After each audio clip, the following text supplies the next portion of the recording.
สร้างเฮาก็รุ่นฮอนซ้ายเลยบ่นี่ฮอนเฮ็ดหยังนี่มันได้กุบตัวกลางอยู่เลยโอ้เซียนใส่หยังก็ลืมได้เพิ่นเดินในใดพี่น้องเนาะฮะใส่ลบเนาะลบข้างลบหยังต้องได้ใส่ซ้ายตัวนี้เนาะจนได้ฮ้อนเอาพี่น้องเอ้ยจักซ้ำใดทรายก็ได้กูเบิดคักเบิดแน่พี่น้องเอ้ยเนาะมันมีผู้ใหญ่เพิ่นว่าสิชื่อกระเบื้องให้ไหมเพิ่นว่าทีแรกนะแต่เพิ่นไหนมาถามสร้างว่าสร้างนี่สมมุติว่านั่นแหละลื้อได้บ่เพิ่นว่าเรื่องลือมันก็ลือได้อยู่แต่มันก็เสียเวลานั่นแล้วก็ตัวนั้นได้คนมาตัดอีกมันสิยากโอ้คืออันกระเบื้องนี่ต้องได้อันคนมาตัดอยู่เฮือนอีกเนาะก็เลยตัวนั้นแล้วตัดข้างนั้นมันนั้นลมมาข้างนั้นเลยให้มันเจ็บข้างนั้นข้างนี้น้ำบริตัดแต่นั้นเลยเด้พี่น้องเอ้ยเก่ามันก็ประมาณนี้พี่น้องเนาะนี่เลยได้2แถวแล้วพี่น้องยังเหลือแถวหนึ่งแล้วก็ถือว่าแล้วก็ใส่ลบนี่แปลว่าสิ่งที่ขาดเหลือตอนนี้ก็คือหลักๆก็คือทรายเนาะทรายแล้วก็อันนี้ยังก็ไมเซล่าไม่แห้มขนาดเนาะเพิ่นเด้อได้ก็สร้างแมคคาเซล่าพี่น้องเนาะเอามาตีนี่แหละพี่น้องเอามาปิดนี่นะปูนเทพื้นเนาะปูนนี่ประมาณสอบเท่าไรปูนนี่สอบ85ปูนแดงอะไรปูนเทเขาไปเขามาส่งเลย80กับ80เลย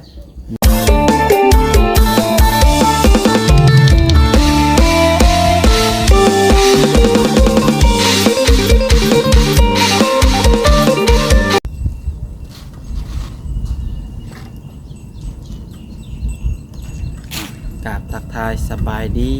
สวัสดีพ่อแม่พี่น้องสบายดีป้าลุงและก็FCกันเลยสุขสุคนปัจจุบันคือบอนบว่าอยู่ฝั่งลาวฝั่งไทยและก็อยู่ทาง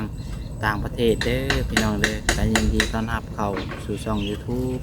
น้องพัดไซชาแนลอีกแล้วพี่น้องเนาะ เดี๋ยวพี่น้องเลยมาพบมาพ่อกันกับน้องพัดไซในตอนเช้าๆเหมือนพี่น้องเนาะกับเช้าพันใดพี่น้องเนาะก็เกือบ10 โมงนั่นแหละพี่น้องเลยเข้ามาทางบ้านทางเรือนของลุงอาจอีกคือเก่าพี่น้องเนาะแต่ว่าน้องพัดไซตื่นแต่เช้าอยู่พี่น้องเนาะเช้านี่ตื่นแต่6 โมง 7 โมงไปเวียกส่วนโตพี่น้องเนาะเวียกส่วนโตเลยแล้วเวียกจังได้ข่าวมาทางพี่น้องเลยก็คือหลายคนก็เห็นแล้วพี่น้องเนาะคลิปเมื่อคืนนี้ที่น้องพัดไซลงไปพี่น้องเนาะที่ว่ามีผู้รักผู้ใหญ่เพิ่นอยากซอยเรื่องซื้อกระเบื้องใหม่ให้ทางลุงอาจนั่นแหละพี่น้องเนาะตัวที่มันยังบ่พอคือมันยังขาดเรือพี่น้องเนาะเพิ่นได้ให้ไปน้องพัดไซนี่มาทำสร้างมือก้อนเพิ่นว่าเนาะว่าสร้างเพิ่นนี่สีลื้อสีมั่งได้บ่คือว่าแนวใดเดี๋ยวก็สิเข้าไปทำทางสร้างเพิ่นทำการเพิ่นแหละพี่น้องเนาะแต่ว่าน้องพัดไซก็ได้โทรมาถามเพิ่นในแล้วพี่น้องเนาะมึงอาจเพิ่นโทรหาได้คุยกับเพิ่นน้อยนึงพี่น้องเนาะแต่ว่าสิมาถามให้ FC ได้ฟังนำกันอีกเทื่อนึงว่าง่ายกันพี่น้องเนาะว่าเพิ่นสิดื้อบ่ควรแนวใดพี่น้องเนาะเดี๋ยวไปฟังนำกันซะพี่น้องเนาะผู้ใหญ่เพิ่นก็ยังบ่ได้ฝากเงินฝากคำมาดอกพี่น้องเพิ่นแค่ให้มาถามเบิ่งซื่อพี่น้องเนาะถามเบิ่งก่อนนะว่าสมมุติว่าถ้าหากว่าสร้างเพิ่นสีดื้อสีมากกะทั้งแม่เพิ่นสีซอยพอพี่น้องเนาะแต่ว่าจังได้ก็ไปทำสร้างเพิ่นก่อนซะพี่น้องเนาะว่าเพิ่นสีดื้อบ่ควรแนวใดพี่น้องเนาะเอาพี่น้องจังได้กะคะแนนว่าเพิ่นดื้อพี่น้องเฮากะยังบ่ได้ว่าให้เพิ่นดื้อให้เพิ่นมากตอนนี้ดอกพี่น้องเนาะกระทั่งก็ต้องท่าให้แม่เพิ่นฝากเงินฝากคำมาก่อนพี่น้องจังให้กดอันนี้เว้ากันไว้พี่น้องเนาะสมมุติว่าแม่เพิ่นบ่ได้โอนเงินโอนคำมาแต่ทางนี้เพิ่นดื้อแล้วจอยน้องพัดไซพี่น้องพี่น้องสิเป็นคนรับผิดชอบพี่น้องเนาะนี่คือการไว้ซื้อพี่น้องเนาะแต่ครับไปถามเบิ่งสร้างน้ำกันพี่น้องว่าจังใดเนาะ ไปพี่น้องนี่ได้เอามาพี่น้องเนาะฝนตกพี่น้องเอ้ยเบิ่งใจเบิ่งคนทางพี่น้องเนาะป๊อดตู้ลำบากพี่น้องเอ้ยฝนตกทางเข้ามากับมุนเบิดเลยพี่น้องเนาะนี่นี่อยากว่าวพี่น้องคนทางอันตรายพี่น้องเนาะนี่เปื้อนแห้งเปื้อนแต่บอลนี้แหละพี่น้องที่ว่ามันเปื้อนแห้งกับหมู่ขนาดเนาะนี่รถน้องบัดไซมากกับเบิ่งผมพระราชเติงพี่น้องขึ้นข้างหน้าทีนี้ก็เป็นโต๊ะข้างหน้าพี่น้องเนาะรถมันเป็นรถออโต้พี่น้องเนาะมันรถโมเมนรถมีเล่กันนะพี่น้องทางเปื้อนนี่มันก็ขี่ลำบากนี่พี่น้องมันสิมืนรถแค่นั้นแบบว่ามันสิพลาดไปเลยพี่น้องเนาะโทษบุมาเมื่อคืนนี่แล้วนี่พี่น้องเนาะมีแต่ขี้ตมเปื้อนไปเลยพี่น้องเอาไปแบบนี้เดี๋ยวพามาเบิ่งพี่น้องเพิ่งขนาดเดินเฮือลุงงานดิก็ยังนำอ่างพี่น้องเนาะบอลที่มันลุกมันยังอะไร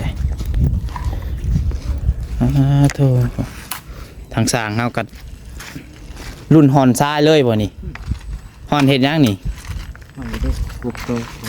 กลางเลยโอ้เซียนใส่ยังก็ลืมได้เพิ่นเดินในใดพี่น้องเนาะฮะใส่ลบเนาะลบข้างลบยังต้องได้ใส่ซ้ายตัวนี้เนาะจนได้ฮอนเอาพี่น้องจักซ้ำใดซ้ายก็ได้กูเบิดคักเบิดแน่พี่น้องเนาะ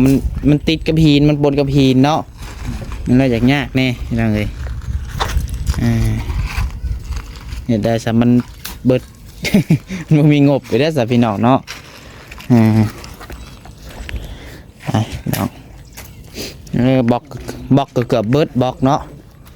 ดีพ่อไปหน่อย800ก้อนใครแต่ว่าแล้วก็กันเนาะเหลือน้อยนึงบล็อกก็ได้ดีคันมันเหลือนี่พี่น้องเนาะที่ว่าเพิ่นมุ่งเมื่อวานนี้เนาะก็เกือบแล้วพี่น้องเนาะได้2แถวแล้วพี่น้องเพิ่นเอาโต๊ะเก่าใส่พี่น้องกับเบื้องขนาดเนาะหาสร้างเฮาปานนี้ทางนี้พี่น้องเนาะสบายดีเด้อบ่ทุกคนเด้อสบายดีทุกงานสิเข้าบ้านเลยบ่นี่ว่าสิเข้าบ้านแล้วของเราว่าอันน่ะเอานี่มาว่าสิใส่กระเบื้องได้ยินเจ้าอันคนตัดมาแล้วตัวเถิงวันนี้สิมาถามสร้างแล้วเนาะคือมีผู้ใหญ่เพิ่นว่าสิชื่อกระเบื้องให้ไหมเพิ่นว่าทีแรกนะแต่เพิ่นไหนมาถามสร้างว่าสร้างนี่สมมุติว่านั่นแหละลื้อได้บ่เพิ่นว่าเรื่องลื้อมันก็ลื้อได้อยู่แต่มันก็เสียเวลานั่นแล้วก็ตัวนั้นได้คนมาตัดอีกมันสิยากก็คืออันกระเบื้องนี่ต้องได้อันคนมาตัดอยู่เฮือนอีกเนาะก็เลยตัวนั้นแล้วตัดครั้งนั้นมันนั้นลมมาครั้งนั้นเลยให้มันเจ็บครั้งนี้น้ำบริตัดแต่นั้นเลยนั่นยุ่งมันเอาง่ายก็มันสิยากตัวแก่เนาะแก่ไปแก่มาจนนะบางทีก็แตกน้ำก็มีบางทีก็นะ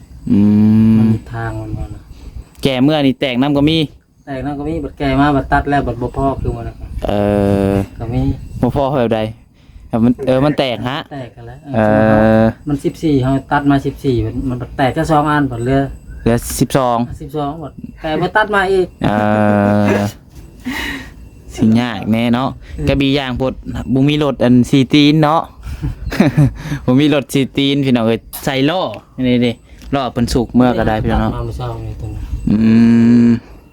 ใส่ล้อแล้วมัดใส่ก้นรถจักรผู้นึงครับผู้นึงกันเต็งเนาะมันเป็นทางนี่เบิ่งได้คือเพิ่นมาฮอดทางบดคือเห็นพี่น้องฝนตกเมื่อคืนนี่ให้เงินแฮงมาเละตุ้มเป๊ะสิยากตัวนี้พี่น้องเนาะคะแนนเรื่องลือเรื่องมากนี่ได้อยู่เนาะคะแนนแบบว่ามีรถแก่ให้เนาะ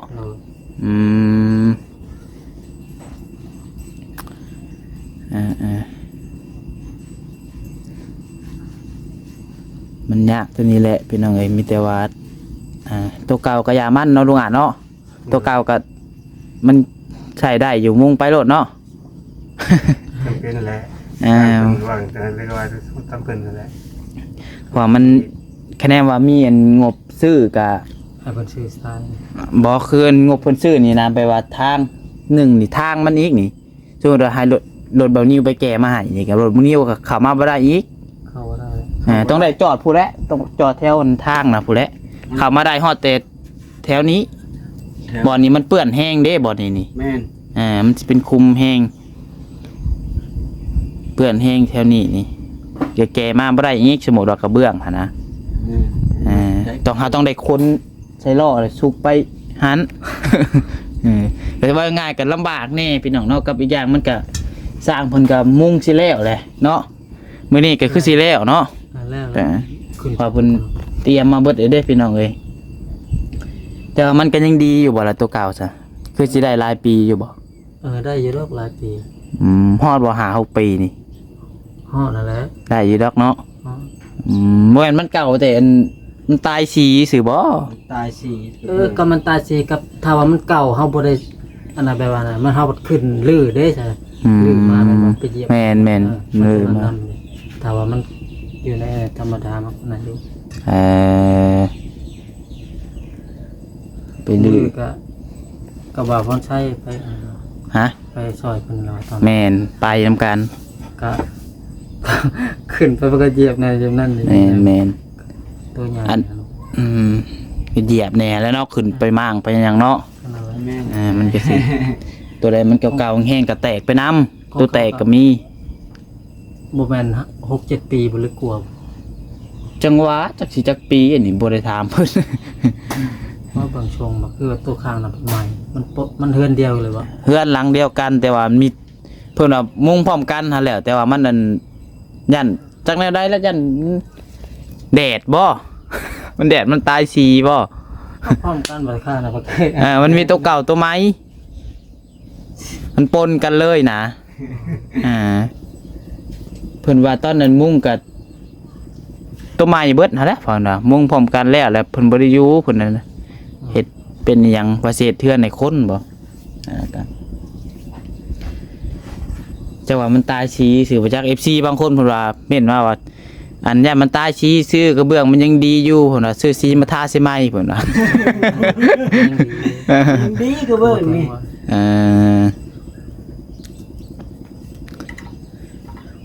สาพี่น้องเนาะมีแต่ว่าตัดสินใจแบบนี้ซะเนาะให้สร้างเพิ่นกระเบื้องในเพิ่นมุงซะเนาะคะแนนว่าผู้หลักผู้ใหญ่เพิ่นอยากซอยก็ให้เพิ่นซอยอย่างอื่นเอาเนาะให้เพิ่นซอยเป็นอย่างอื่นนะซะพี่น้องเอ้ยเพราะว่าตัวนี้นี่มันสิแล้วพี่น้องเอ้ยก็มันสิเสียเวลาสร้างเพิ่นแน่อีกต้นสร้างเพิ่นแน่พี่น้องเอ้ยเนาะคะแนนว่าเพิ่นนั้นทักมาก่อนหันกำลังเริ่มมุ่งแต่ทางนั้นก็ยังคล้ายเนาะ แต่นี่มันแบบพอดีกระเทินน่ะนะ เดี๋ยวจะซบใส่ซื่อ พอดีกระเทินพี่น้องเอ้ย คอมันยังกระยายเรียบร้อย แม่นแต่ว่าลบเฮานี่ก็เอาตัวเก่าคือกันเนาะพ่ออยู่บ่ล่ะกล้าว่า จังหวะเลยพ่ออยู่ที่ถ้าบ่พ่อก็ ฮะ คันบ่พ่อก็สิได้เอาฉัน สิ ก็ได้ เบิ่งด้วยเนี่ยสิ ลองเช็คเบิ่งดูคะแนนว่านั่นมันคือเพิ่นนั่นเบิ่งคลิปอยู่หั่นนะบางคะแนนว่าบ่พอก็ หนึ่งก็ต่อแผ่นหนึ่งตัว แบบใดแบบเพิ่นใส่แบบใดกระเบื้องนี่พออยู่แล้วเรื่องตัวมุงตัวเก่านี่เนาะพอก็ให้เพิ่นเอามุงเลยพี่น้องเนาะเช็ดกล่องนะมึงเด้อให้เพิ่นเช็คให้เพิ่นแทกอันให้เบิ่งก่อนพี่น้องเอ้ยลบข้างบ่เพิ่นเอิ้นลบหยังลบเทิง จะเกิดแนวใดพี่น้องเนาะมอไซค์ก็ว่าบ่เป็น พ่อน่ะ พอบ่ พ่อ มีจักงั้น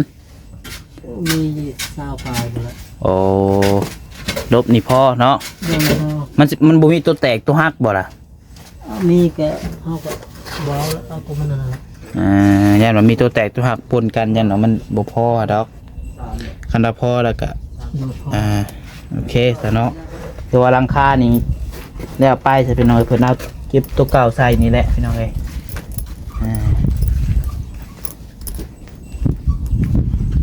มีแต่ว่าให้สร้างเพิ่นมุงเลยโลดซะเนาะที่แรกว่า สิให้เพิ่นหยุดก่อนพี่น้องเนาะทีแรกว่าสิให้เพิ่นหยุดแล้วเพิ่นโจะนั่นแหละพี่น้องเนาะนี่มันก็เก่าเตือนพี่น้องแนมขึ้นไปครับเบิ่งเด้อเบิ่งน้องปัสสาวะสินะนี่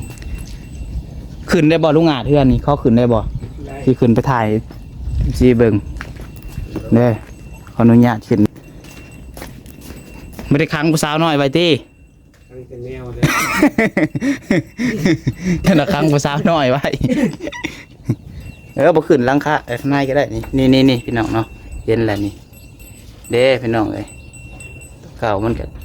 ประมาณนี้พี่น้องเนาะนี่เด้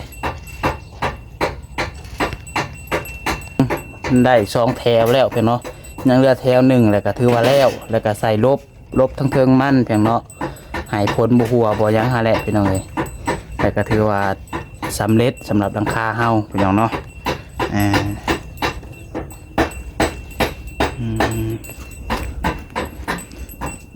นี่ดิพี่น้องรอที่ว่าเพิ่นสุกใส่สุกไปสุกมากกันเนาะใส่ล้อนี่แหละมันก็สิลำบากอะไรพี่น้องเอ้ยคันสุกผดเพื่อนก็ไกลเติบเนาะคันสุกเนี่ย เรื่องได้มันก็ได้แต่มันเมื่อยใช่ไหมพี่น้องเอ้ย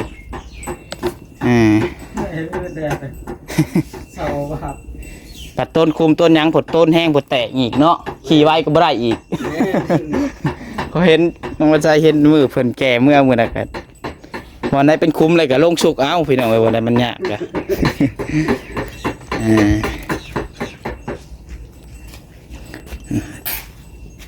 ทรายก็จนได้หอนใส่น้ำเมาพี่น้องเนาะ เบิดคักเบิดแน่ทรายก็ได้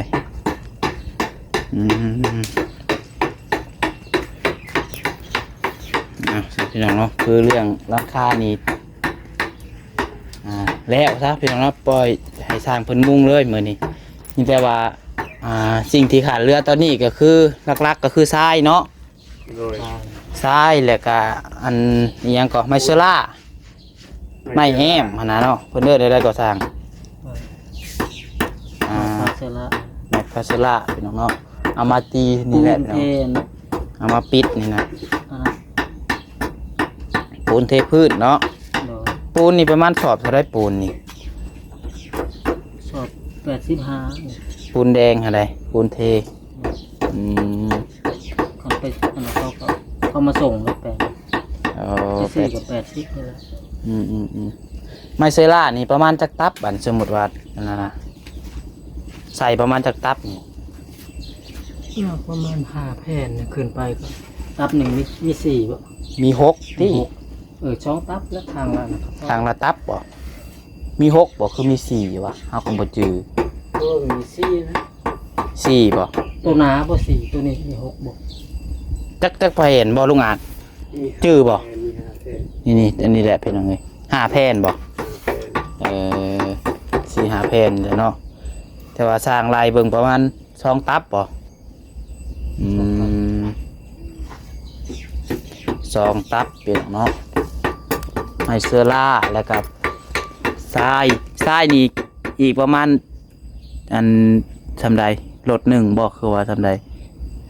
กะว่าก็เอารถ1เลยเผื่อไว้แล้วโบกภายหลัง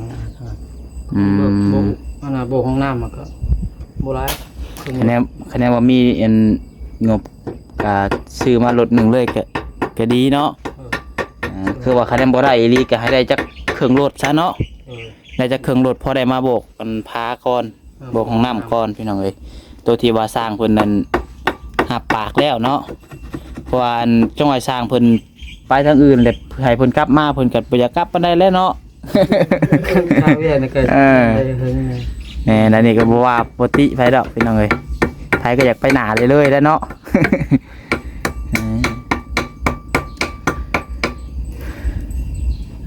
สาพี่น้องเลยเนาะบัตรตัวนี้ได้สานี่มันผับมีหรือบ่อันมีแต่ตัวนี้ยังของบ่เตียงซื้อมายังบ่มีแต่ของเบามีอีกปองนึงยังปองเดียวโอ้มีแล้วปอง1หั่นเนาะยังเหลือปอง1กับบรรพับ4โตบรรพับ4โตแล้วก็อันก้อน2บ่ คือสี่ ก้อนสองก้อนสี่ ก้อนสี่แล้วก็อันจับมันเพิ่นเอิ้นอิหยังก่อนดึงหั่นนะ ยวง ยวงอีกจักอัน สอง ยวงอีกสอง โดย อืมตัวนี้บ่แพงมาได้ติตัวนี้ บ่แพง เบิดฮอดบ่200,000เฉพาะอันนี้นี่แล้วนี่ มันเครื่องมันนี่ แม่นเครื่อง นั่นแหละ 200,000กีบเนาะ2-300,000บ่อันสิฮอดคือว่า500 บาทนี่ก็เหลือบ่จักอันนี้เฉพาะเครื่องตัวนี้พี่น้องเอ้ยอืม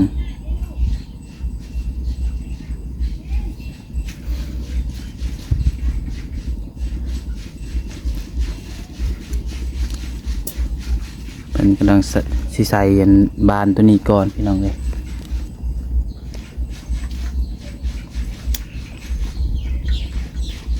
เอามีแต่ว่าหลังคากับมุ้งเราเด้อสร้างเด้อ โดย ยันว่าอัน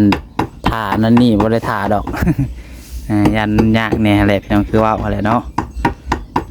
ให้เพิ่นมุงให้เพิ่นเฮ็ดโลดพี่น้องเอ้ยมีแต่ว่าคันมีงบเข้ามาก็ซอยทะอย่างอื่นเอาพี่น้องเอ้ยอันที่ว่ามันยังขาดเหลืออยู่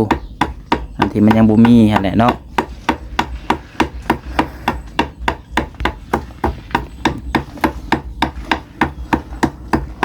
อืม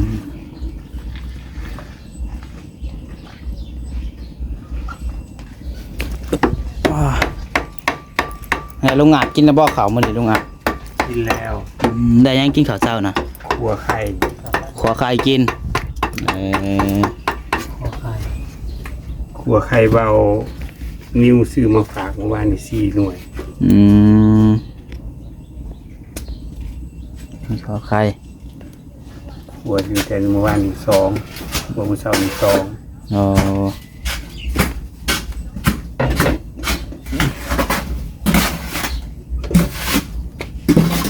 เบิ่งพี่น้องพามาเบิ่ง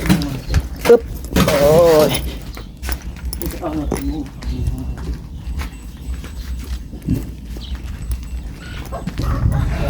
ี่คือบะประตูปองเอี่ยมมันมี2อันพี่น้องเนาะแต่ว่าอันหนึ่งนี่อุปกรณ์นี่ครบเรียบร้อยพี่น้องเนาะแต่ว่ายังเหลือปองหนึงพี่น้องเอ้ยยังปองหนึงยังบ่ทันมีพี่น้องเนาะปองนี้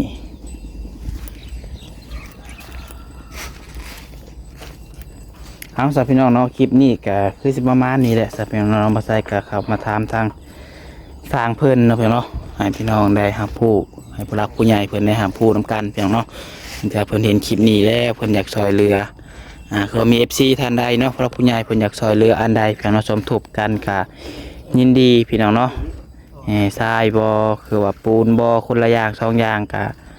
ยินดีเนาะพี่น้องเนาะนำมาใส่กันยินดีเป็นสะพานบุญให้ทุกคนพี่น้องเนาะ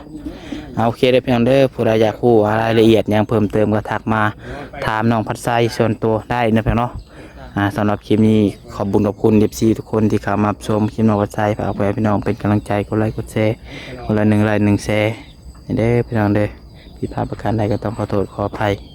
อยู่ดีมีแฮงเบิดทุกคนพี่น้องเอ้ยหักแพงคือเก่าเนาะขอให้ทุกคนที่เข้ามาชมคลิปน้องพัดไซจงมีสุขภาพร่างกายแข็งแรงให้มันคนยืนเพียงเนาะร่ำรวยเบิดสุขคนสุดท้ายนี้ขอกล่าวคำว่าสบายดี